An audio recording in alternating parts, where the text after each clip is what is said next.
ओम नमो भगवते वासुदेवाय। जय श्री कृष्ण। प्रिय भक्तगणों, आइए सुनते हैं श्रीमद् भागवत रसामृत श्रीमद् भागवत महत्तम की कथा। प्रिय भक्तगणों, पिछली कथा में हमने श्रवण किया था श्री सच्चिदानंद स्वरूप परमात्मा के बारे में कि किस तरह से हम भगवान के दर्शन प्राप्त कर सकते हैं और हर व्यक्ति में हमको भगवान के ही दर्शन करने चाहिए। आइए आप सुनते हैं आगे की कथा। प्रेम रस भक्ति। भागवत के प्रधान वक्ता आदि नारायण परमात्मा ही सृष्टि के प्रारंभ में प्रभु ने यह कथा ब्रह्मा जी को सुनाई है। ब्रह्मा जी ने यह कथा नारद जी को सुनाई। नारद जी ने यह कथा व्यास महर्षि को सुनाई। व्यास जी ने सुखदेव जी को सुनाई। सुखदेव जी ने परीक्षित राजा को सुनाई। भागवत के प्रधान वक्ता आदि नारायण परमात्मा ही हैं। भगवान को दया आ गई, यह जीव मेरे दर्शन करेगा तभी उसके दुख का अंत जाएगा। धन से आपको सुख मिलेगा पर धन से दुख का अंत नहीं आएगा। जिसके पास धन है वह भले ही सुख भोग ले पर उसे दुख तो भोगना ही पड़ेगा। परमात्मा से जो अतिशय प्रेम करता है, जो परमात्मा के दर्शन करता है, उसी के दुख का अंत आता है। प्रभु ने कृपा करके अपने दर्शन के लिए जो सरल साधन दिखाया है उसे भागवत कहते हैं। परमात्मा के दर्शन के लिए वेद में, उपनिषद में, गीता में जो अनेक साधन दिखलाए गए हैं वे सभी अच्छे हैं, पर व्यास नारायण को लगा कि उपनिषद में, ब्रह्म सूत्र में, गीता जी में जो मार्गदर्शन किया गया है वह कलयुग के लोगों के लिए उपयोगी नहीं हो सकता। उपनिषद में परमात्मा के दर्शन के लिए विशेष आज्ञा दी गई है। वह आज्ञा सर्वस्व का त्याग करने की है। कर्म से मुक्ति नहीं मिल सकती है, पुत्र से मुक्ति नहीं मिल सकती है, धन से भी मुक्ति नहीं मिलती है। अमृत तत्व की प्राप्ति तो त्याग से ही होती है। उपनिषद कहते हैं कूड़े से कभी इतर नहीं मिलता, कूड़े से कभी इतर की सुगंध नहीं आ सकती है। प्रवृत्ति से राग द्वेष बना रहता है, विकार वासना तथा ममता भी बनी रहती है, समभाव नहीं रहता है। जीव विचारता है यह सज्जन है, यह दुर्जन है, यह बालक है, यह वृद्ध है। प्रवृत्ति में जाने अनजाने विषमता आ जाती है। जहाँ विषमता है वहाँ समता नहीं रहती है, वहाँ ममता आती है। प्रवृत्ति में व्यस्त फंसे हुए जीव को परमात्मा के दर्शन नहीं होते हैं। उपनिषद कहते हैं कि परमात्मा के लिए सब कुछ छोड़िए, सर्व का त्याग कीजिए। त्याग की बातें करना सरल है, मन से त्याग करना कठिन है। लोग सब कुछ छोड़कर कथा में बैठते हैं, पर कई लोगों को कथा में बैठे हुए भी घर देख पड़ता है। अरे घर तो क्या, बाहर जूते पड़े हुए हों तो वे भी देख पड़ते हैं। लोग सोचते हैं कि नए जूते हैं, कोई ले ना जाए कहीं। मानव मन से कुछ नहीं त्याग पता। सच्चा त्याग कबीर का दिल से दिया उतार। कलयुग का मानव त्याग नहीं कर सकता। मानव वही रंग में कुछ त्याग कर ले, तन से त्याग कर ले, पर मन से त्याग नहीं कर पाता है। कई लोग जब कथा में आते हैं तब पान सुपारी साथ में लेकर आते हैं। कलयुग का मानव ऐसी साधारण चीजें भी नहीं त्याग सकता। उससे कहिए कि तुम काम छोड़ दो, क्रोध छोड़ दो, तो वह कहेगा मैं कुछ भी छोड़ना नहीं चाहता हूँ। सुख भोगते हुए भगवान मिल जाए तो अच्छा है। उपनिषद कहते हैं भगवान को प्राप्त करना चाहते हो तो भोग छोड़ दो, भोग का त्याग कीजिए, तभी भगवान मिलेंगे। कलयुग का मानव सब कुछ एकत्रित करता है पर कुछ भी छोड़ नहीं सकता। एक भाई मुझसे कह रहे थे महाराज आप छोड़ने की बात ना करिए, मुझे कुछ छोड़ना नहीं है, पर बिना छोड़े हुए आपके भगवान के दर्शन हो सकें ऐसा कोई रास्ता दिखलाइए। मनुष्य कुछ भी छोड़ना नहीं चाहता। मानव को भगवान चाहिए पर वह संसार के भोग छोड़ना नहीं चाहता। भोग भोगते हुए भगवान मिल जाए तो बहुत अच्छा है। व्यास महर्षि जानते थे कि कलयुग के मानव का जीवन कैसा होगा। कलयुग के मानव का जीवन अर्थ और काम में पूर्ण होगा। वह कुछ भी छोड़ नहीं सकेगा। उपनिषद का ज्ञान अति दिव्य है, पर कलयुग के विलासी जीव उपनिषद के ज्ञान का पाचन नहीं कर सकेंगे। अति वैराग्य के बिना ज्ञान सफल नहीं होगा। व्यास जी को लगा कि कलयुग के अर्थ प्रधान और विलासी लोगों पर उपदेश का असर नहीं होगा। लोगों को घर में शांति नहीं मिलती, इससे शाम के समय वे बगीचे में जाते हैं। मानव घर छोड़ नहीं सकता और घर में शांति से रह भी नहीं सकता। ईश्वर की यही माया है। व्यास जी ने बहुत सोच विचार के बाद भागवत शास्त्र की रचना की है। प्रकाशत है कोपि नवीन मार्ग, दिव्य मार्गदर्शन इस ग्रंथ में किया गया है। भगवान के लिए घर छोड़ना ही पड़े ऐसा नहीं है।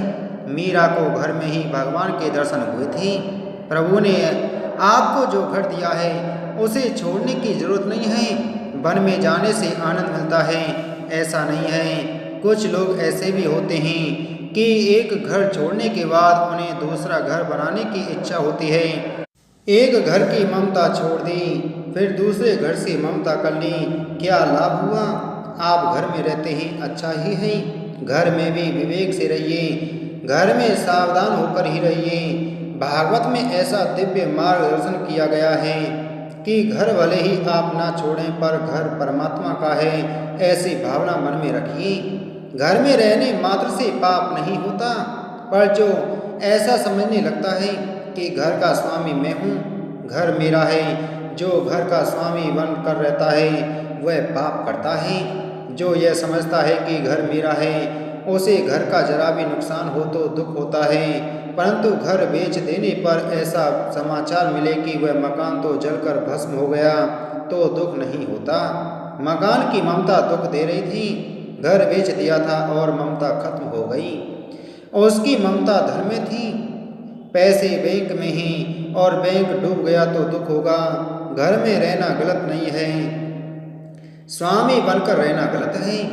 घर के स्वामी तो ठाकुर जी हैं, श्री कृष्ण हैं। प्रभु ने कृपा करके यह सब दिया है। जीव तो तन का स्वामी भी नहीं है, तब वह धन का स्वामी कैसे हो सकता है?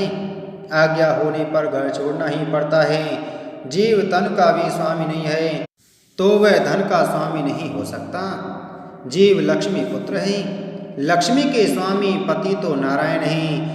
कई लोग भिखारी को घर के बाहर भी बैठने नहीं देते, कहते हैं यह आंगन मेरा है, अंतिम यात्रा में क्या इसे साथ ले जाना है? मानव को वाणी का विवेक भी नहीं है। जो कोई कथा सुने, सत्संग करे तो उसका विवेक जागृत होगा। यह घर भगवान का है, मेरा कुछ भी नहीं है। घर में सेवक बनकर रहूँगा, जो कुछ भी है भगवान का है।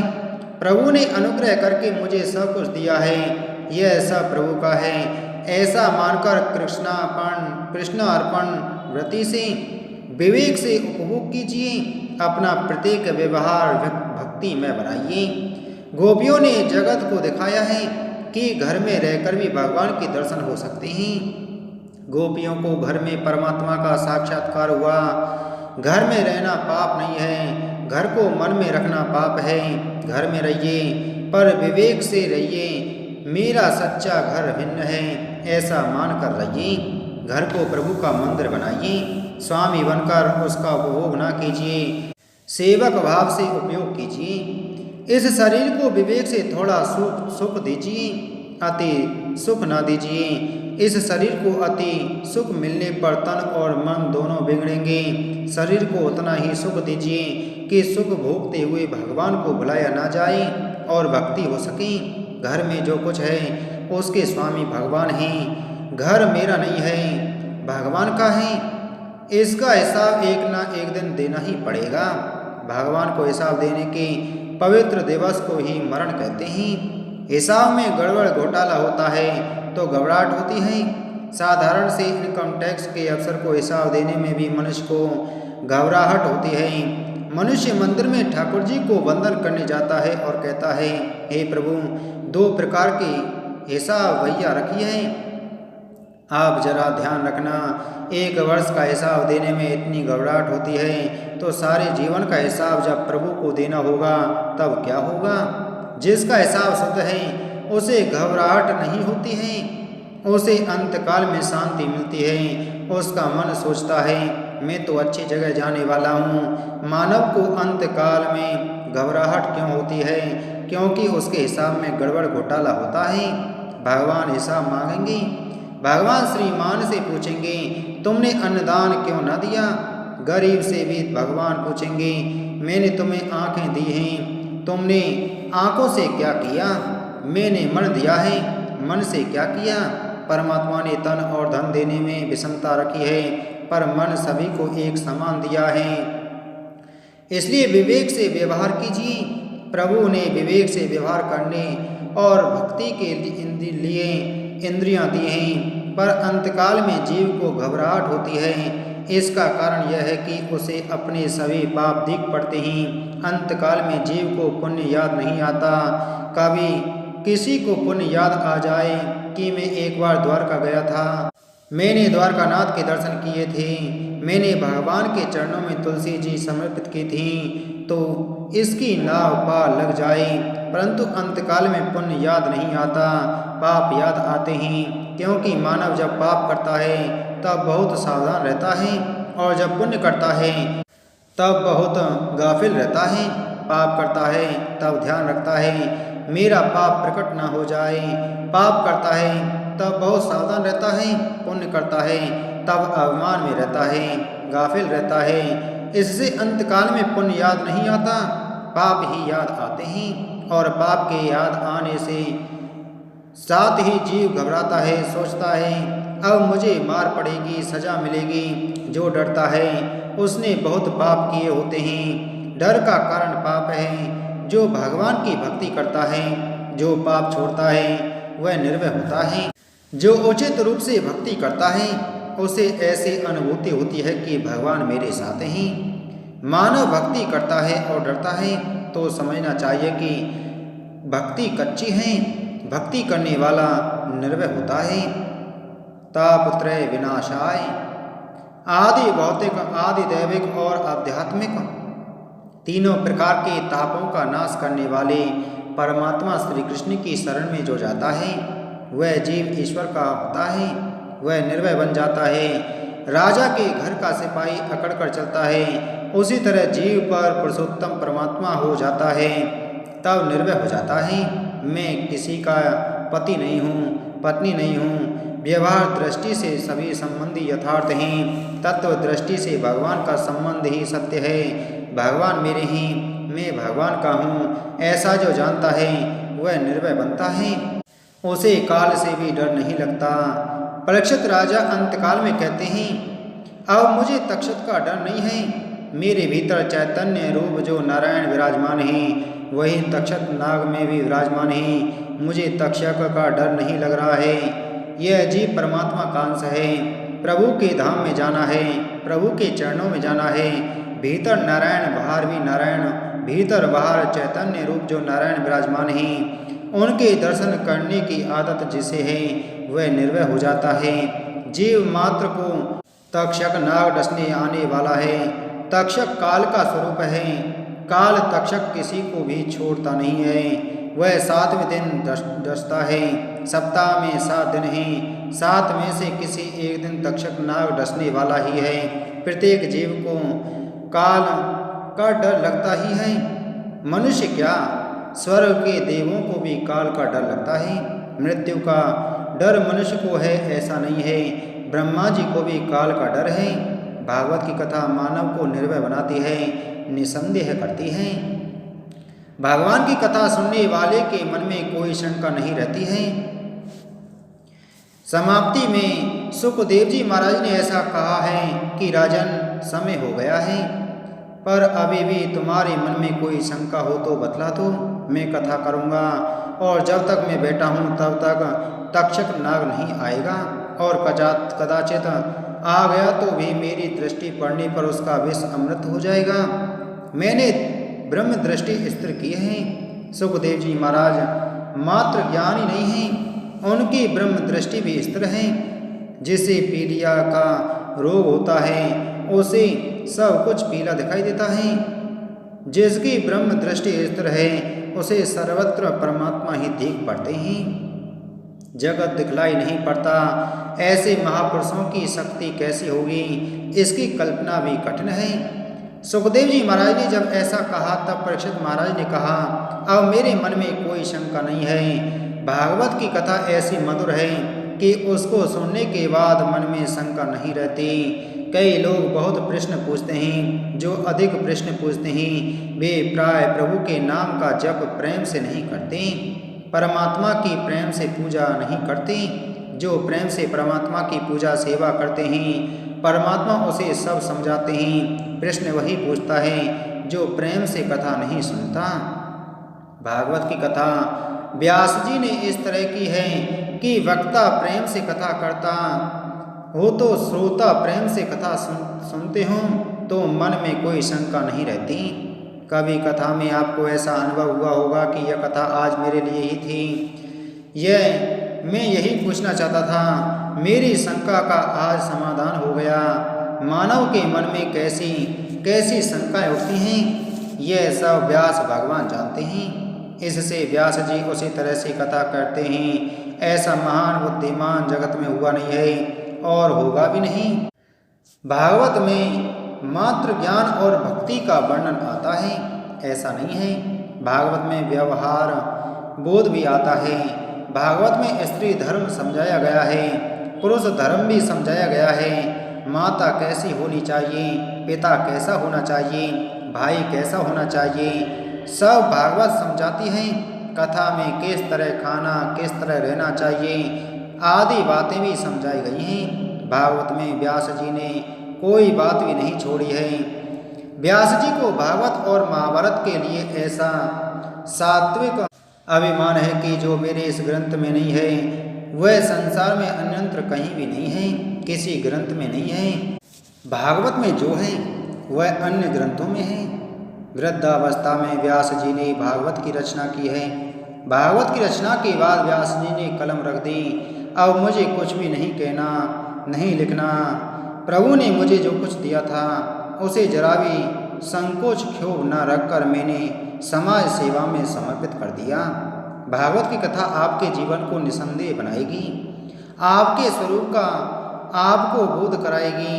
भागवत की कथा आपको परमात्मा के दर्शन के लिए आँख देगी, परम प्रेम का दान देगी। भगवान की कथा आपके स्वभाव को सुधारेगी।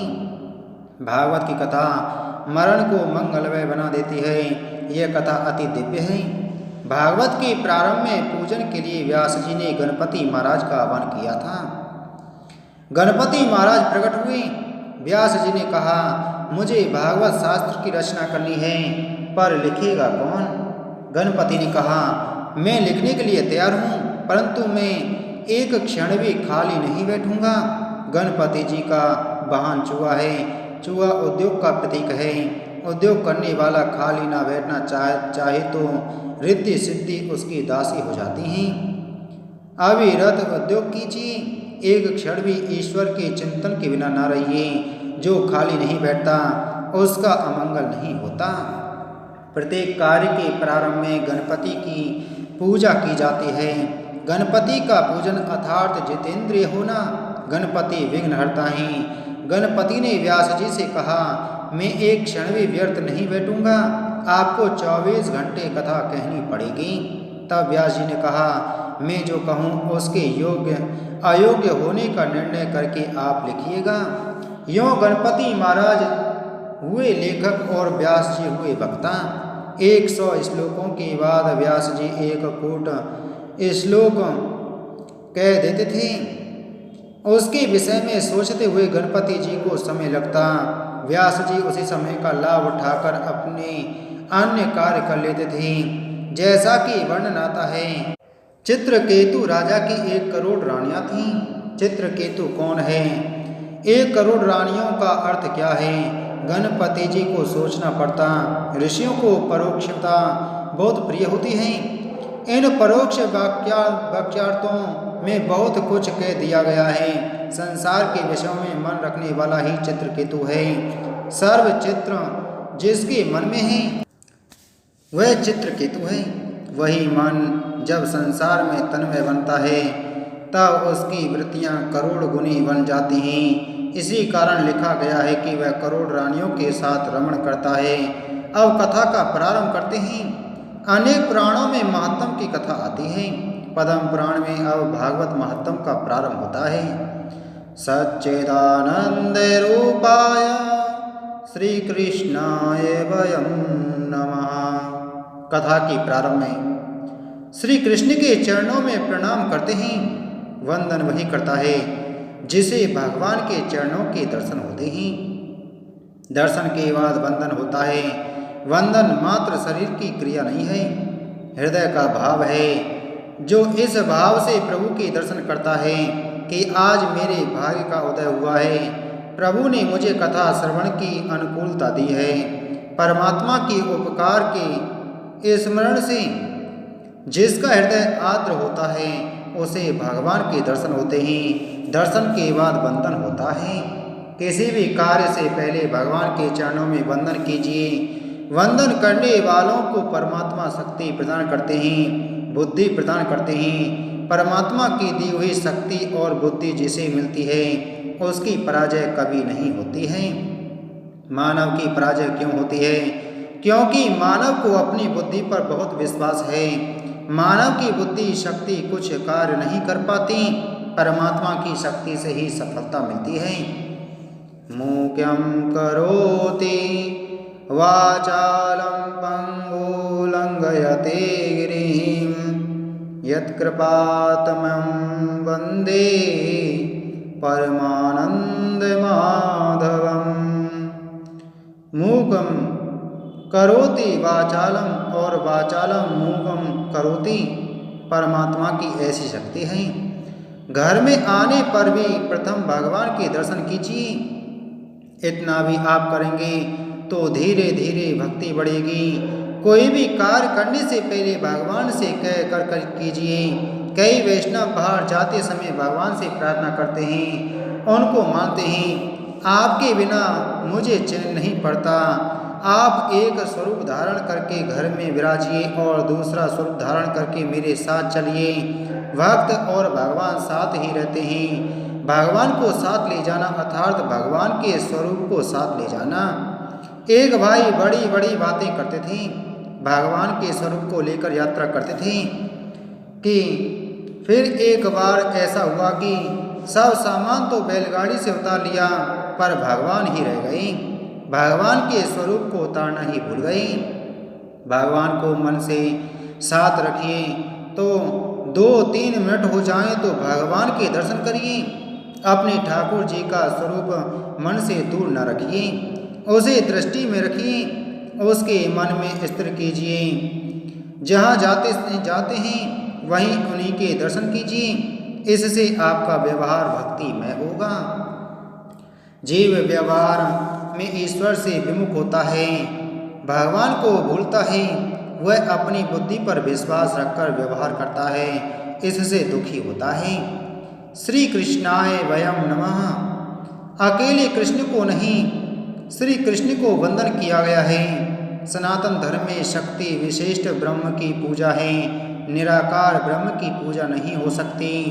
वह मारता भी नहीं, तारता भी नहीं, वह कृपा नहीं कर सकता है। वही ब्रह्म जब शक्ति विशिष्ट बनता है तब कृपा कर सकता है और तभी उसकी पूजा हो सकती है। राधा कृष्ण की पूजा होती है। ब्रह्म जब शक्ति विशिष्ट बनता है तब उसकी पूजा होती है। श्री का अर्थ है राधा जी। जगत का आधार कृष्ण है और कृष्ण का आधार राधा है। आधार में आधार शब्द मिलाने से राधा राधा होगा। वृंदावन में साधु सारा दिन श्री राधे रटते रहते हैं। श्री राधा जी की कृपा के बिना जीव श्री कृष्ण के पास नहीं जा सकता। भागवत में लिखा है कि श्री कृष्ण को कभी क्रोध आता है पर राधा जी को कभी क्रोध नहीं आया। द्रौपदी की 5 संतानों की जब हत्या की गई तब श्री कृष्ण को क्रोध आ गया और उन्होंने अश्वत्थामा को शाप दे दिया। श्री राधा जी को कभी क्रोध नहीं आता। माया किसी को नहीं छोड़ती, पर राधा जी का कीर्तन जो करता है, राधा जी के नाम का जो जप करता है, उसे माया त्रस्त नहीं कर सकती। जी, श्री राधा जी जीव का ब्रह्म संबंध कराती हैं। जीवन में ऐसा समय आता है जब मानव कहता है कि मैं सुखी हूँ, भगवान उसे पूर्ण अनुकूलता देते हैं। अधिक भक्ति के लिए, अधिक परोपकार के लिए भगवान उसे सुख देते हैं, परंतु अनुकूलता के मिलने पर मानव अधिक भक्ति नहीं करता। मानव अधिक वासना सुख भोगता है। भगवान की दी हुई अनुकूलता का अवसर मानव गवा देता है और तब भगवान को बुरा लगता है। यह जीव योग्य नहीं है, भगवान उसे सजा देते हैं। प्रभु को जब क्रोध आता है तब राधा जी समझाती हैं, दया रखिए, जीव दुष्ट है पर आप तो दयालु हैं, अब जीव सुधर जाएगा। राधा जी सिफारिश करती हैं, परमात्मा की कृपा शक्ति राधा जी हैं। राधा जी प्रभु से विनय करती हैं, यह जीव हमारी शरण में आया है, मुझे दया आती है। पापी जीव भगवान के समक्ष जाने का साहस नहीं कर सकता, पर राधा जी के समक्ष जाता है। व्यवहार में भी ऐसा ही दिख पड़ता है कि कैसा भी लड़का हो, दोपहर में माता के समक्ष हाथ जोड़कर खड़ा रहता है, तब माता सब कुछ भूल जाती हैं। लड़के को प्रेम से भोजन कराती हैं, उसे लड़के का कोई दोष नहीं दिखाई देता। साधारण स्त्री में ऐसी शक्ति है तो राधा जी में कितनी शक्ति होगी। श्री राधा वृंदावन में श्री राधा जी के साथ परमात्मा नित्य लीला करते हैं। वे कभी बड़ी नहीं होती हैं, आज भी लीला कर रही हैं। अधिकारी वैष्णव को दर्शन भी देती हैं। व्यास महाराज प्रारंभ में मात्र कृष्ण को नहीं, श्री कृष्ण को वंदन करते हैं। श्री कृष्ण को प्रणाम करने के बाद सुखदेव जी को प्रणाम करते हैं। भागवत के प्रधान वक्ता श्री सुखदेव जी महाराज हैं। श्री सुखदेव जी महाराज शिव स्वरूप हैं। भगवान शंकर सुखदेव जी का स्वरूप धारण करके प्रकट हुए हैं। भागवत शास्त्र की रचना के बाद व्यास जी को चिंता हुई कि यह शास्त्र में कैसे किसे दूं। समाज के कल्याण के लिए इसकी रचना की है। बहुत बोला हूँ, बहुत लिखवाया है, अब संपूर्ण रूप से ईश्वर के साथ मुझे संबंध जोड़ना है। प्रभु से विछड़े हुए जीव प्रभु के सम्मुख आ सकें, इस उद्देश्य से मैंने भागवत शास्त्र बनाया है। इस प्रेम शास्त्र का प्रचार वही कर सकता है जो अतिशय विरक्त होता है। संसार के जड़ पदार्थ से प्रेम करने वाला भागवत का प्रचार नहीं कर सकता। ज्ञान से श्री कृष्ण प्रेम श्रेष्ठ है।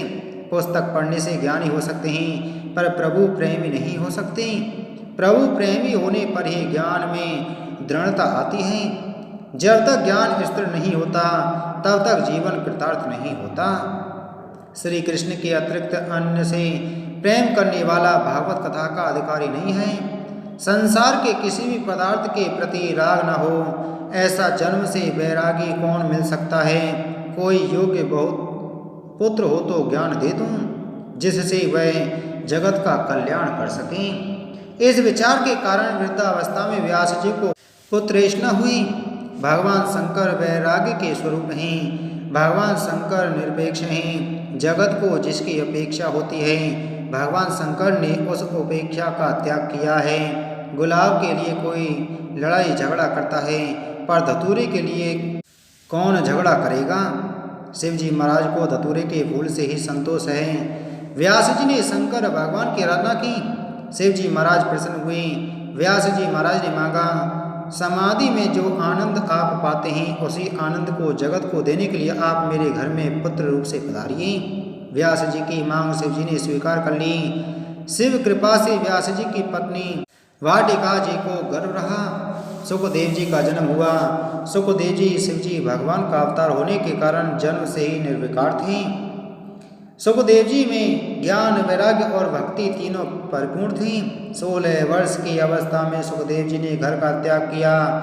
जगत के अनेक जीवों के कल्याण के लिए सुखदेव जी घर का त्याग करके जाते हैं, पर व्यास जी से वियोग सहन नहीं हुआ। वे हे पुत्र कहते हुए सुखदेव जी के पीछे पीछे जाने लगे। वृक्षों के द्वारा सुखदेव जी ने उत्तर दिया। वृक्षों ने कहा, महाराज आप ज्ञानी हैं और पुत्र के पीछे पड़े हैं। ज्ञानी वही है जो परमात्मा के पीछे पड़ता है। यह जीव अनेक बार पिता हुआ, पुत्र हुआ, ये सब संबंध कहाँ गए? यह सब वासना के खेल हैं। पिताजी मेरे पीछे नहीं, परमात्मा के पीछे पड़िए। सुखदेव जी ने वृक्षों द्वारा बोध दिया है कौन किसका पिता और कौन किसका पुत्र। वासना पिता बनाती है और वासना ही पुत्र बनाती है। अनेक बार ऐसा होता है किसी वृद्ध की वासना घर में रह जाती है और वह मर जाता है। फिर वर्ष 2 वर्ष के बाद पुत्र जन्म हो तो लोग कहते हैं पुत्र का चेहरा दादा जैसा है। अरे चेहरा ही मात्र दादा जैसा नहीं, दादा स्वयं ही आए हैं। पिता था, अब पुत्र बनकर आया है। ये माया के खेल हैं। जीव का ईश्वर के साथ का संबंध ही सच्चा है, अन्य संबंध झूठे हैं। गंगा तट पर जब सुखदेव जी ने कथा की तब कथा में व्यास जी बैठे हैं। उन्हें कथा में आनंद आया। बाद में सुखदेव जी महाराज हमारे गुजरात में नर्मदा तट पर भी रहे हैं। नर्मदा तट ऐसा दिव्य है कि कोई देव ऋषि ऐसे नहीं हैं जिन्होंने नर्मदा तट पर तप ना किया हो। नर्मदा माता शिव कन्या हैं, शंकर भगवान उनके पिता हैं। यह पानी नहीं है, साक्षात ब्रह्म विद्या है। नर्मदा माता भोग देती है, मोक्ष भी देती है। नर्मदा तट पर सुखदेव जी महाराज विराजमान हैं। उन्होंने व्यास जी से कहा इस तट पर मैं बैठता हूँ, सामने तट पर आप बैठिए। पिताजी दूर से मुझे देखिए, परंतु ध्यान मेरे नारायण का ही कीजिए। परमात्मा के ध्यान की आदत हो जाए तो पाप छूट जाते हैं। पाप करने की इस जीव को अनेक जन्मों की आदत है। भक्ति न करने वाले पाप करते हैं। सुखदेव जी महाराज परमात्मा का ध्यान करते करते परमात्मा में एक रूप हो गए। परंतु व्यास जी नारायण कृपा करके आज भी तुम्हारे कल्याण के लिए विराजमान हैं। 7 चिरंजीवी में व्यास जी की गणना होती है। अश्वत्थामावली व्यासो हनुमाश्च विभीषण कृपा परशुरामश्च सप्तेते चिरंजीविना। इन 7 चिरंजीवों में से प्राय सभी नर्मदा तट पर बैठे हैं। अश्वत्थामा, कृपाचार्य, व्यास जी सब नर्मदा तट पर विराजमान हैं। सुखदेव जी ने जाते हुए व्यास जी को बोल दिया। सुखदेव जी के चरणों में व्यास जी बार बार वंदन करते हैं। तम सर्वभूत हृदयम मुनिमान तोष्मि। प्रिय भक्तगणों, इसी के साथ में आज की हमारी श्रीमद् भागवत रसामृत की कथा संपूर्ण हुई। प्रिय भक्तगणों, कल की कथा में हम श्रवण करेंगे भगवत स्वरूप शास्त्र भागवत। बोलो श्रीमद् भागवत महात्म की जय। बोलो श्री कृष्णचंद्र भगवान की जय।